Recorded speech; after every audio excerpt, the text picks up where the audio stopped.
Good morning. I'm Antoinette Hines, the Mirror Check Queen. I want you to know that you can overcome the pain of your past, the pain from leadership, from slander, from being called a witch, from going through with people you have loved.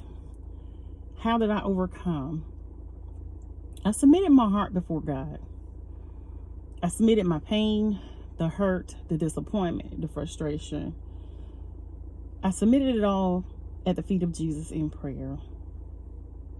And I remember every single prayer that I prayed for the leaders, for their children, for their marriage, for their everything that they had their hands on. I remembered the prayers, and I remember having a love for them.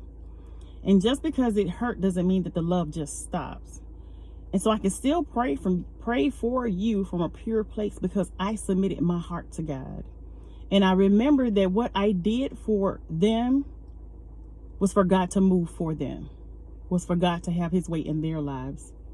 And so it was easy to go back and pray from a pure place because my heart was submitted to God. I wasn't serving man, I was serving God. And when I kept that at the forefront of my mind, it was easy to go back, seek forgiveness even internally of what I allowed, what I missed in discernment, and remember that they're human too. And we all are fallible. And so when I submitted my heart to God, submitted everything that I felt, it was easy for me to go back and continue to pray for those people from a pure place because I serve the Lord. I move by his spirit and not by my flesh. Did my emotions hurt? Absolutely. But I submitted my emotions, my flesh, my heart to God. And in that, healing was taking place. So yes, you can overcome the pain of the hurt, but you have to submit your heart to God, that you be mindful that you're not just serving man, but you're serving God. In all things that we do it in a spirit of excellence, and we do it unto God.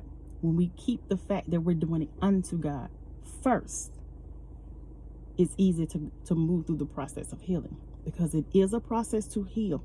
It may take time for you to get back to that place where you can pray for those people. It took time. In some cases, it took a minute.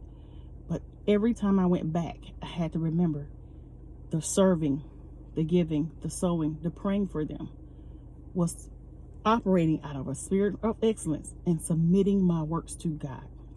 When you do that, it becomes easier to go back and pray for those very people who tore you down, the very people who spoke against your life, your destiny, and the promises of God for you.